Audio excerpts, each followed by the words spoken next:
Yes. Zoom room. This is a This like more relaxed room. This is more a chat, a conversation where we want to all get together. We want to share. We want to share perspectives, and of course, George, you know how much we care about everything that you are doing, and you are really important for us. You were the starting point of what we're doing, and you, I don't know, we want to no. have this conversation very open to talk about your perspective. You are doing pretty well in Canada with your company. I know we know that you are working some projects in Mexico already, and you have followed this legalization for so many years. That's how we met, and well, this has to be like a really open conversation. I invite everyone to put their questions, to start making this conversation open for everyone. And of course, as always, very glad to have you here. Thank you for having me, guys. Appreciate it. And first of all, thank you to you guys for working so hard on helping so many people now in Mexico and also around the world be involved in what's happening in Mexico. And my hat goes off to both you guys. Incredible job you've been doing for the last few years. Very impressive putting this conference together, guys. I just can't thank you enough from the bottom of my heart of how hard you guys work every day to make this happen, and congratulate you on your successes. And I'm glad we were able to help in some small way. No, no, thank you so much. We feel a lot of responsibility because when we hear about the stories in Canada, in the United States, in Colombia, and everywhere, there was such a great gap between the law, the rule, blah blah, and the business, the actual practice. What happens? Patience. The word here is patient. Everyone says be patient, be patient, be patient. But tell me why to be patient. Well, that's a very good question. And I'll tell you, one thing we all have to remember is that this is an emerging industry.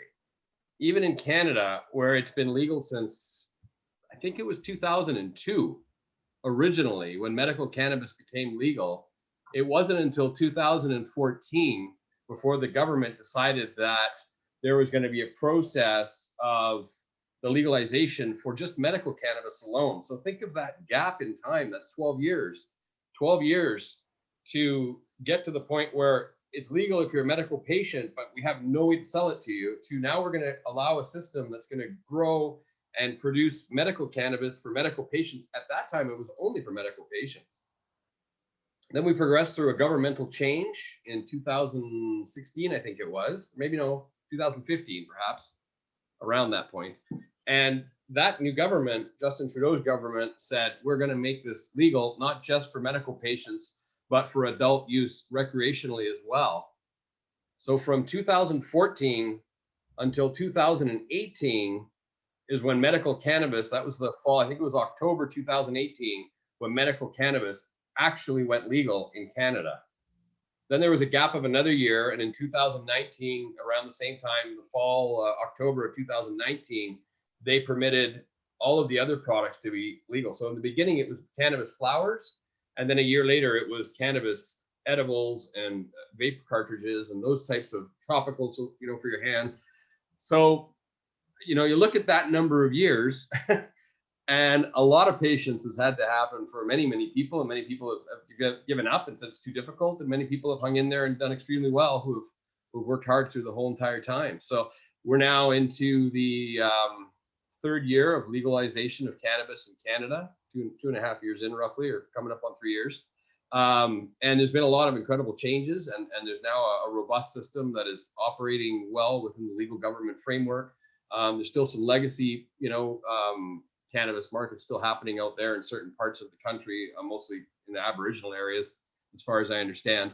But, you know, they're all eventually going to convert into the cannabis system that the government's put forward as well. So, you know, that's why we have to see patience in this industry, because it can take many years. Mexico, we've already seen, you know, almost a 3-year delay on when the former government administration was going to say, let's do something to legalize cannabis like Canada, to now here we are 3 years later, roughly, and still just starting to get to the point where the regulations are coming out and the legalization scheme is going to happen over the course of this next year, it may be a couple of years before we really actually see it become a little bit more robust like it is here in Canada and like some parts of the United States are already because of, you know, early stage legalization state by state that happened there. So I hope that answers your question. It's very true that we have three years of delay, but at the same time, it feels it was the right timing because there's a lot of things that happens in Colombia, which was like more or less at the same time as Canada, and there was like a lot of enthusiastic,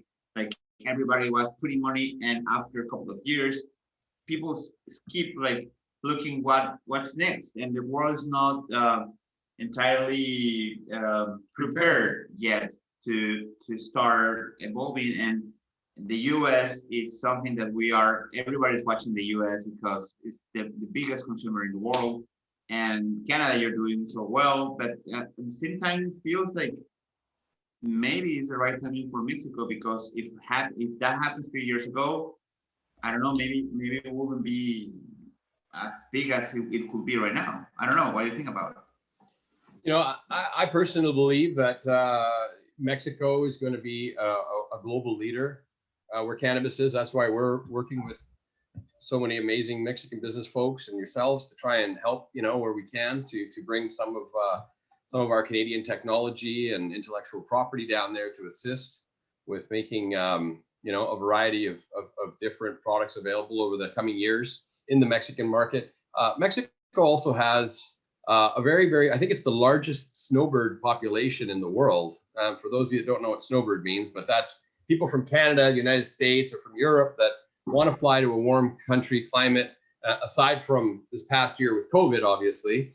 But, you know, I think it's 55 or 60 million snowbirds annually vacation or spend their winters in Mexico.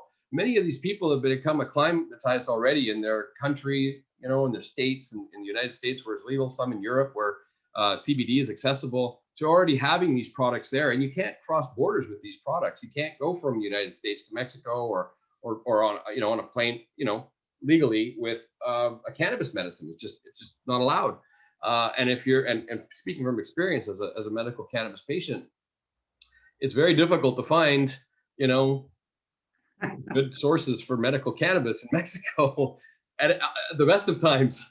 It's going to be such a relief for so many people, you know, that need this to help them with their arthritis and other conditions that they may have, to be able to go to a Mexican pharmacy or maybe eventually, perhaps if it becomes full adult recreational use, to be able to go to a dispensary locally, wherever they may be, you know, located, and have access to great quality products that are made in Mexico, perhaps using some, you know, products or formulations from the United States companies and from Canadian companies, and eventually the Mexican companies that are going to come about and put out great brands and great products.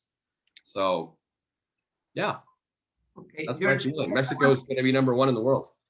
Mexico's being #1 in the world. We agree. With the Canadian friends, of course. And our American partners.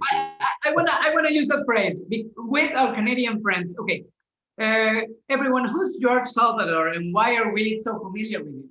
George Salvador is the CEO and founder of Cascadia, a provider of world-class cannabis oil-based products. So he's one of the big guys. He's a big fish, but he also happens to be a close personal friend of ours. And that's what we want to transmit to you today. He also is very well Spanish spoken, but we're having this presentation in English for all of you who want to have this, who do not speak Spanish properly. But as we wrote in the chat box, you can ask any question, literally any question you want, to this CEO of the industry. You're based on Canada, on the Virginia Island, is it right, George? And Vancouver Island. Vancouver Island. Oh, yeah. Vancouver Island, sorry. Yes. I was Victoria. I said On the west coast of Canada, where the home of BC Bud, as it's known out here. Okay, and BC Bud, exactly. And you, we want to drive this conversation upon looking into the future, being the future, the day after today. looking into the industry of cannabis as an enterprise, as an industry. George, you're a Canadian entrepreneur. You're a CEO of a big company, and you're looking at Mexico. What are investors from Canada trying to find in Mexico? What are you looking for?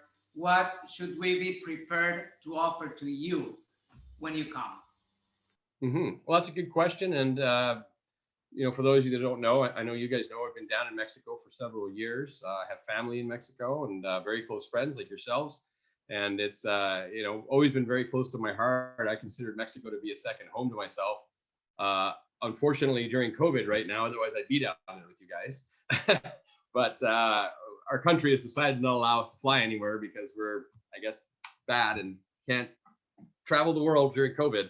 So fortunately, I have been there many times over the past few years, and always impressed with what a beautiful country it is, and what a great culture, and how wonderful so many people are down there, and just doing regular daily life and business. So it seemed a natural fit for us and our company a few years back when we were looking again into the future on, is Canada going to be able to sustain enough cultivation and enough materials to transport these and export them around the world?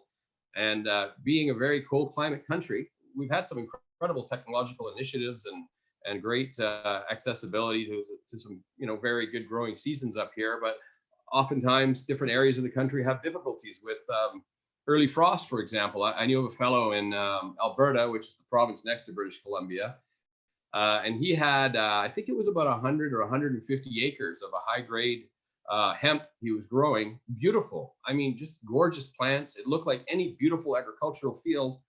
There was a snap frost that happened in September of that year. Overnight, it went from 12 degrees in the day to -2, killed every plant overnight, everything, 100 acres lost, just like that.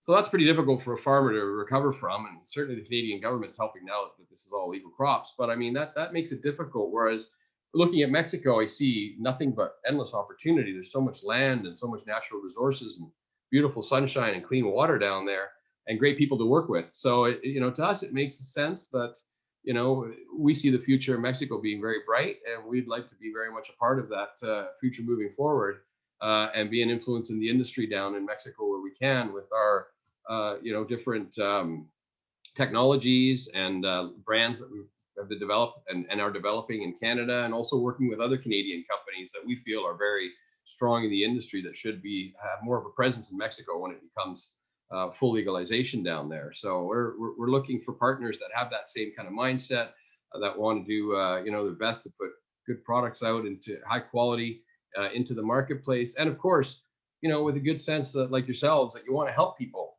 have opportunity and have people have access to this wonderful, amazing plant medicine that is, really changing the world in so many ways today. And to be honest, it's been helping our humans for thousands of years already. So, it's nice that the progression is happening now in a sustained and manageable way, and we're doing our part to do the best we can to help influence that in the areas where we're involved in. So, very happy to be a part of this, and looking forward to many successful years in the future with great Mexican friends and great partners down there. Okay, so George, you started out as a liquor vendor, right? Not a small one, but a liquor vendor, and then you jumped into cannabis. Tell us a little bit about that experience of radically changing your activities. Because many people in Mexico, they want to become entrepreneurs, and they want to become cannabis entrepreneurs, and they just don't know where to start. So what was your own experience, and where did you start, and when did it become a real option for you to go on with cannabis instead of doing what you were doing? Well, it's interesting. So I was involved on both sides of liquor, both in the liquor retail side of the business and also on the side of running hospitality venues for many years, very successfully. And I saw a trend around 2010. We had the Winter Olympics up here in Canada, and it was a really great event. It was a really quite an amazing time, and I was very involved in that. And I saw the trend that people were really, after that point, due to a number of reasons, it felt that alcohol sales were diminishing, and that there might be a point in time in the future where people might be less inclined to consume as much alcohol and perhaps use other methods to help themselves, obviously with medical type ailments, but also on a recreational side of things. It was right around the time we saw the United States have the first state go legal, Colorado. So several months after Colorado going legal, I actually took a trip down there to go and see what was happening in the industry and to go and participate. And I think it was the first, at the time when people were allowed to meet together, of course, the first conference that they were having on cannabis in Colorado. And I was just blown away by how many people were involved. And it wasn't just, a bunch of hippies with their, doobie hanging out of their mouth. It was professional business folks like ourselves. It was people in real estate, people in the medical industry, people that were involved in distribution. A lot of liquor people were involved. Coming from a liquor background, we've already had many, decades of experience in dealing with a controlled substance, dealing with something that is age restricted, as liquor is, and dealing with the safe vending and security of a liquor store, for example, that you have to have, or a liquor venue that you have to have in place to be able to manage it. And we also had the experience of working with our liquor branches up here in Canada, which are a very regulated industry. It's been around for decades. Their taxation system is perfect. The operation of it and how they, police it, so to speak, is bar none in terms of a Canadian company operated by the government. And I say that tongue in cheek because you have to be very patient with these guys as well in liquor. But our projections were that there was going to be an increase in interest in cannabis at that early time in 2012. And also that it would most likely follow a similar model that we saw at the time in Colorado, where the liquor branch of Colorado was involved with helping roll out the cannabis side of the business, or side of the industry, as it started becoming an actual thing. So shortly after that, we saw Washington State go legal.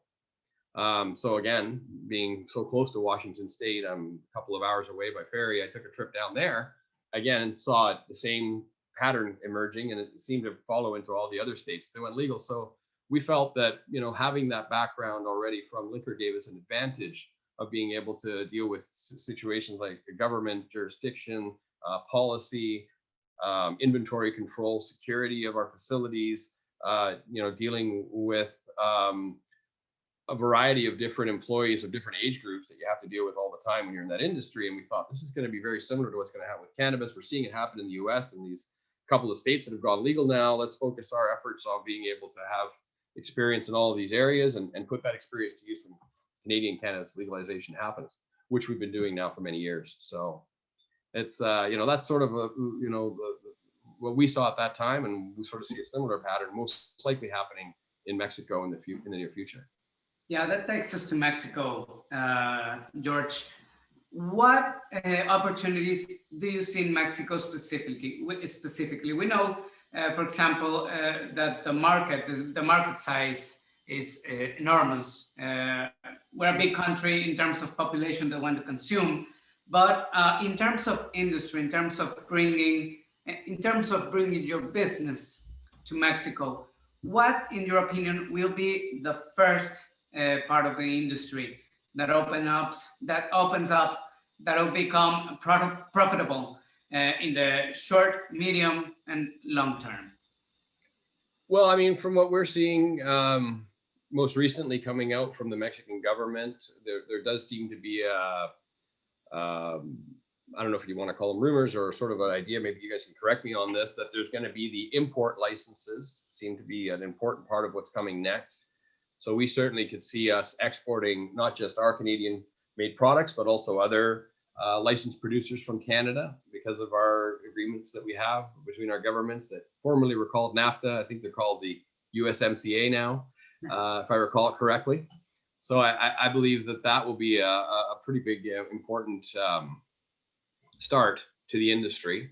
And I would think that astute companies, or at least ones that want to see long-term involvement in Mexico, are going to say, now that we've got our brands and our Canadian products down there, and they're starting to develop a bit of a reputation and a name for themselves, would want to be involved in actually replicating those products in Mexico, so that in the future, when other countries open up and other countries allow importing of products Mexican-made products, they'd be positioned well to take advantage of those opportunities.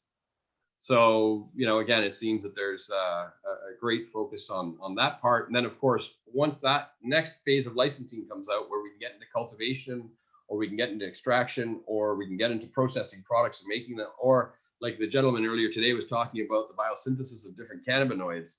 We want to be right there at the forefront of making that all happen and pushing that along. And again, taking some of our Canadian brands and developing in Mexico, and developing brands that Mexican business people come up with, and helping them fine tune how they make their products and how they get them to market through all the regulatory that goes on. So it's a big job, and it's very challenging. But again, if we have a lot of patience, we should be able to pull it off. Okay, let's talk about patience again. I mean, there's this phrase, we've heard it a few times during this summit, that goes something like, start low, go slow in this industry. And one of our many conversations, you've told us that one of the biggest mistakes of Canadian entrepreneurs, Canadian investors, and Canadian growers even, was that they want that they want to start big. I mean, when Mexico hears about Canada in regards to cannabis industry, we think of an industry that's already a giant and already flourished. But then you told us that not so long ago, 5 years ago, this was one of the biggest mistakes in Canada.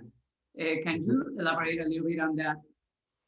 Well, what we saw 5 years ago was there was I should say it was more like, about 5 years ago now, actually, right?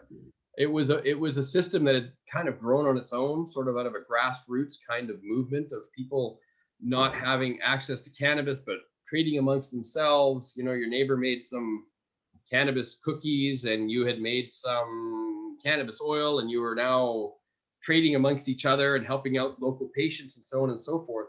And that took on a whole little like a wildfire across Canada. Within a year, there's about 500 pop-up stores that had happened in that legacy market, which was prior to the Canadian regulations coming out. And it was tolerated by the government because they knew that they couldn't do anything to help at that point. So they kind of let it happen on its own. If it had been a little different, perhaps they cultivated that and had admitted a few of the, quite a few of the people that were involved at that time to allow to work within the system, it might have been very different in Canada. But it went the other route, where they wanted to see that the big industrial sort of corporations get involved and take over, and they had a lot of bravado and a lot of great ideas in the beginning and a lot of money. But unfortunately, as it turned out, they didn't realize that this is a plant that, if you really want to do a good job of creating great medicine or great cannabis flowers, you really have to do it in small batches, more of a craft style of growing technique. If you want to put out that high quality, or if you want to just put out a whole volume of products made with CBD, for example, their model wasn't quite working for that. So there were some failures that growing pains that happened. And I think that now that's passing, and we're seeing the real companies strive and go forward and become the bigger entities. And a lot of these other ones, well, they've suffered, and some of them have closed down, or they've been merged and bought up by other groups. So go low and go slow is a great way of putting it.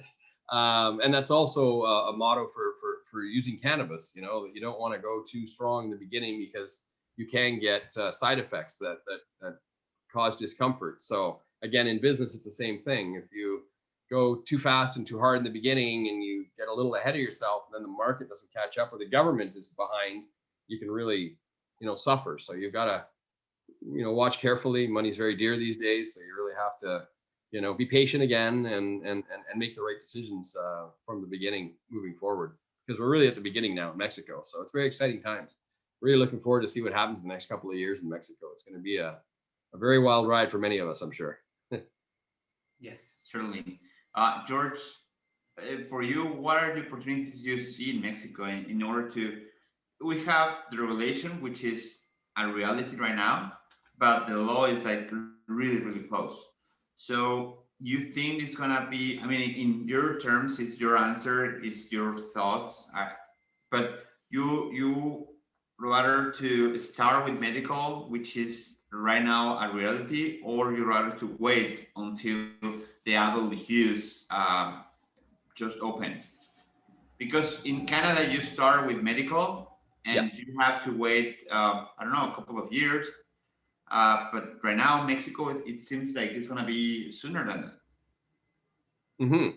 That's a very good question.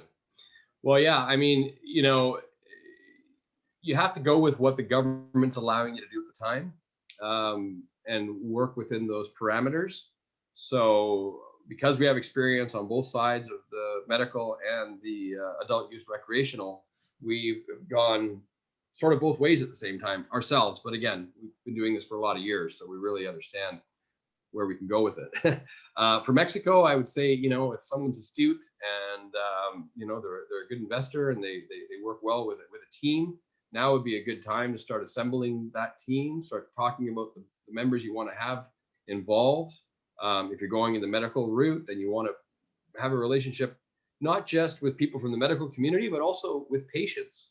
You want to, find some of these folks and find out what's really helping you, or what's really going to make a difference and impact in your life, and try to see what kind of data you can collect from there, and that'll most likely help you educate you in the system. We were fortunate because we were involved with many of the early medical cannabis dispensaries that were open, and we were able to get data on what products were sought after, what people were looking for, what was helping them and what wasn't. So we were able to make some critical decisions at that point. And it may not be the same down in Mexico because it's a totally different system and culture. But my advice would be to start thinking about what kind of team you want to develop, what kind of people you want to have on that team, and who in your team has experience already in cannabis, who's been really keen on it, who's perhaps traveled to other countries and seen what was going on in other places, and has a bit of an idea on how things should be operating, as opposed to, we're here in cannabis and we have no idea how we're going to do it, but we're going to figure it out today. You got to build a team that can really help you to make it happen. And well, this question is a little bit spicy because we're friends, and of course, I would like to have like an honest. Oh, he's going to play the friendship card. No, but okay, so it's clear that if you're starting your Mexican entrepreneur, you want to be part of this big wave. Being by yourself maybe is not the best idea, because there is George or so many entrepreneurs, or so many people in Canada, or Colombia, which they did, or they are doing pretty well. So having those guys in your team is much better, because they tell you how to drive, or what to do, or what to I don't know, prevent, to don't do the mistakes, right? Absolutely. But at the same time, when you hear people from Colombia, they say, dude, we buy expensive stuff from Canada, we bring Canadians growers, and it was a mess. So that's a good point. So what to do? Because well, I'll tell you what, I mean, and this is my observation, and I'm not saying about any companies in particular, I'm not talking about any countries in particular, but it's a good example that you've made there. And again, it's difficult because many of the early stage companies that got involved in Mexico didn't have any experience in cannabis. They were business folks. Many of them had come from the mining industry, for example, and they had experience working in South America already, so they were in a perfect position. But sometimes they didn't pick the right people to work with them on their teams, especially when it comes to growing, for example. And if you get the wrong people and you put them in that situation, it's going to take about a year to figure it out that this guy doesn't know what he's doing, because growing takes time. You can't do it in one crop. One crop takes 3 to 4 months, depending on how you're growing it. If that one's a failure, the next one's going to be another 3 or 4 months. By the time that one's a failure, now you've spent a year losing money trying to figure it out. So, you really have to do a detailed analysis, really study, read up a lot on the industry. There's so much information out there now. There's many great cultivators that you can, just go on YouTube and you can find some of the great cultivators that are in California, that are in British Columbia, that are, across Canada and across the United States, for example, some in Europe, there's some great cultivators. There's people that have really gotten involved to really cultivate a very high quality medical cannabis. But again, that's different than industrial and agricultural hemp, which is a whole different side of the equation. So there's so many different ways to be involved. At this point right now, going into Mexico, you could almost just pick one path and go on it to the very end. And you'll probably do very well if you stay focused on that path, you know? And that's where people have to decide, you know, do I want to be focused on medical cannabis? And if that's what I want to do I want to be focused on making medical cannabis edibles, for example? Or do I want to be focused on supporting, you know, medical patients by creating a great CBD product? You know, they have to sort of fine tune and figure out where their comfort level is to be involved in the industry, and also, you know, what they can do that they feel is going to be successful. So again, finding those right people for your team, finding a cultivator, for example, that isn't just some fella who says he's been growing for 20 years, but he was growing in a small room behind his grandmother's house, isn't going to help you that much. But, you know, there are great people out there. You just got to go out and work with them. And certainly people in the agricultural industry, if you want to be involved in actually growing cannabis, you want to be talking to people in the agricultural industry. It's not as easy as just throwing a couple of seeds in the ground and watching them grow. There's some finesse and some, you know, real details that have to go into it to make a good, high quality product. So you got to align yourself with the people that are passionate in the industry and that really know their stuff. So that would be my best advice, is really research the people you're going to work with and find out what their background is and how passionate they are. Are they going to be here in 5 years, or are they in for a year to make some money and then leave? You know, you want to be with the people that want to do this for the next 10 years or longer. So, And long-term partners. yeah, the thing here is how to decide when everybody's renewed. How to know which one is going to be a good partner, because there is not, I don't know, maybe everybody is like 1 year, 2 years, 3 years of experience. That's it. So what it's will taken be me 10 years to gather all this knowledge to get to this point where I feel very comfortable in every aspect in every area of the cannabis industry. So, you know, and we also had great fortune where we're located geographically in the heart of all of the great cannabis growing in Canada. You know, that was a real advantage to us. I don't know if there's areas like that in Mexico or people have had that kind of experience or not, but again, California is a great example. Many of the United States have great people working there. You know, by doing some research, by learning the difference, by learning what ailments a plant can have that are different from other plants they may have been used to growing before. Cannabis has its own, you know, issues that can be problematic in terms of humidity or too much sun or so on and so forth. Picking the correct genetics for the region where you're growing is very important. Finding out from the government at the end, are we going to be able to grow outdoors or in the greenhouses, or are we going to only be able to grow indoors? That's all very important. And there's different specialists for different areas of that kind of growing. You can't take a grower who's been growing indoors under 200 lights for the last 5 years and does an incredible job inside and suddenly say, I'm giving you a greenhouse, 30,000 square feet, figure it out.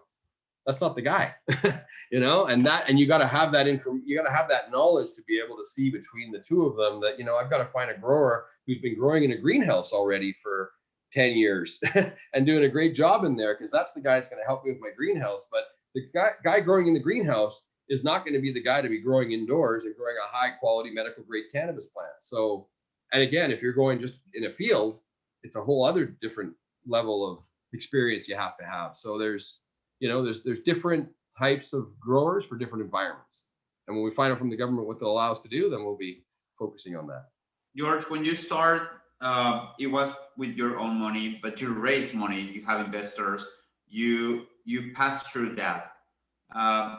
What are your advices on that? How, if someone wants to start, and I mean, yeah, the question we have for you, George, and for the audience to hear is there a fast lane in the cannabis industry? Because that's the impression that many people have. Get into cannabis and you'll get rich very quickly. Oh. And is there a fast? What would be the best way to start in the cannabis industry? And what can they expect in their first steps in this industry? Well, you know, the cannabis industry, the best way to put it in perspective is it's like a mountain. It's like a mountain that you've got to climb, and you've got to keep climbing every day. And there's some peaks and there's some valleys and there's a lot of ups and downs through the whole entire thing. Again, it's an emerging industry. You know, it's many people's guess right now who's going to be the big winners at the end of the day. It may be 5 years before we know who the real big companies are. There's a couple that have already done extremely well, as we know, Canadian and United States. There's going to be some incredible companies that come out of Mexico that are going to do extremely well in the next few years, from the people that I've been talking to down there and the level of passion and interest that I've seen. You know, when it comes to financing and fundraising, it's always an ongoing part of the business is being able to get the right financial partners in place to work with your team, work with your company, and see the vision and want to believe that you're going to, you know, be able to get to those goals, you know, over the next few years as your projections show out. So, you know, again, that patience thing is important, as we've said several times already. Being able to climb that mountain and see, man, that peak sure is far, but I'm getting closer every day. Or, well, I had a setback here, but you know, now we're in another area over here and things are going extremely well there. Is just staying committed to it and remaining passionate. It's very helpful, and always looking at the opportunities and trying to find the right people to work with. That's good. That's right. Patience and resilience. I see one of the attendees has put up there. Absolutely. You know, you really have to have a thick skin to produce, but it's like any business. Any business is difficult. And when you're doing a new business that's never been done before, you got to expect that there's going to be some setbacks due to the government or regulations that aren't in your favor or whatever it may be. But those regulations can change in 6 months, a year. Now it's a whole new set of regulations. So you got to be able to be flexible and be able to do a 180-degree turn if you have to, because of what the government's throwing your way. It's like every business, but at the same time, it's not. Correct. Because here everything is fast. Everything is in some industry. I don't know. It's like 2 years, 3 years for something to happen. Here is like 1 month, everything changed. Next month, everything again. 1 month, like, so it's at the same time. You have to be patient, but it's fast, right? Yeah. Be flexible, able to make a turn if you have to, because things have gone in another direction from right in front of you. So yeah, absolutely. It's you know, it's a very exciting industry. It's very cutting edge. Anyone who's involved in this industry, I'm sure some of the people that are out there and yourselves are aware that there's also an emerging psychedelics industry that's coming now in the Canadian and the United States. That's going to be very much a part of the cannabis entrepreneurs that are out there. So there's going to be some crossover in the future that's going to happen with a lot of people saying, you know, hey, we're growing plants and we can also grow mushrooms as well for functional purposes or whatever it may be, or for medicines. So that's sort of the segue that people need to be thinking about is, you know, is this an industry that I can now, do a shift and now be involved in doing both at the same time? Or do I want to wait till the other one's ready? And, you know, it's so many different ways. A very exciting industry, always changing. It's always surprising what's happening. And we're just very, very happy to be a big part of it and excited to keep becoming a big part of what's going on in Mexico with you fellas and all the great partners we're yet to meet down there. Do you strongly believe that the next conversation is about mushrooms? The next conversation you're having? It's about mushrooms. I mean, it's about oh yeah. No, that's coming next. Oh, that's great. That's funny. Yeah, well, we can talk about that sometime too if you want. And I'll tell you guys, another very important thing we should be talking about also is what's coming out next in cannabis, because the first part of the cannabis industry in Canada anyway, and also in the United States, was called Cannabis 1.0. That was when the first legalization happened and cannabis flowers were legal, and then cannabis oils and tinctures were legal, but nothing else. Then what happened the following year when the ancillary products, all the edibles and all the other products you can make with cannabis oil were permitted to be legal, that became known as what's Cannabis 2.0. And Cannabis 2.0 was everything else that was to do with cannabis, but not, moving past that point. So there's another revolution that'll be coming here in the next year or two, which is the Cannabis 3.0, as it's called. And that is where computational science and machine learning, AI, are going to become involved with making personalized medicine choices for people, working with their physicians and their family doctors to figure out, how if CBD is good for me, how much CBD do I need to take?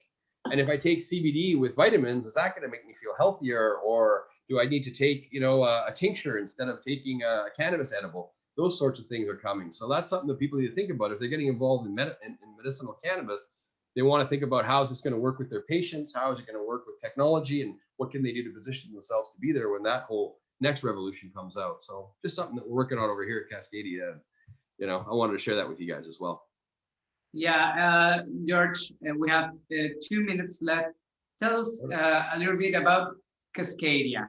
What does Cascadia want to do here in Mexico? Well, a lot of things. I mean, you've got a couple of speakers coming up here later this afternoon that I know personally very, very well. Chris Bissoni from CSB Security is going to be giving a speech on security in Canada and how that whole entire industry, you know, how it evolved from the beginning, from the first licenses to where we are now, which I think we're at just about 700 licenses across Canada at this point. That took about 4 years to get to that point, by the way, to put it in perspective. But you know, he's got a lot of experience in security and regulatory matters. He was very crucial to helping us with getting a few of our licenses approved over the past few years, and really great guys. And then the other fellow from in-house, Ron, is going to be speaking to you guys as well. He's incredibly knowledgeable about greenhouses and you know, a great consultant in the industry. Really great guys. And I believe later on this evening, you guys also have Luis and myself having another discussion. Luis from CSTE on security in Mexico and his experience. He's a criminologist and owns a security company down there. And Spanish, right? The next one is going to be in Spanish. Ah, perfect. No problems. Yes, yes. I'm looking Luis, forward to practicing my Spanish again, amigos. Yeah, yeah, Luis, and you're going to share with us in Spanish, so we'll know your Spanish voice also. Of course. Yeah, of course. No problems. That's really great. So I think it's going to be great. Really, again, thank you so much to you guys for doing this and getting so many great people involved. And it's been such a pleasure to see how it's evolving. And I'm really excited for what this next few years is going to bring for all of us. It's been a real pleasure, George. As we anticipated, a conversation between friends, but a conversation that's enriching for everyone else who's here, who's listening, and for the ones who will either see or listen to this conversation later on, and they know that start low, go slow, that they should start in the medicine branch, although they can then jump to the adult use branch. And I think one of the greatest lessons we've gotten out of this summit is the name of the game is patience. And education. And education. And education, that's right. And resilience as well. And resilience, yes. Thanks again, George. We'll see you later. Thank you, guys. Thank you. Talk soon. Take care.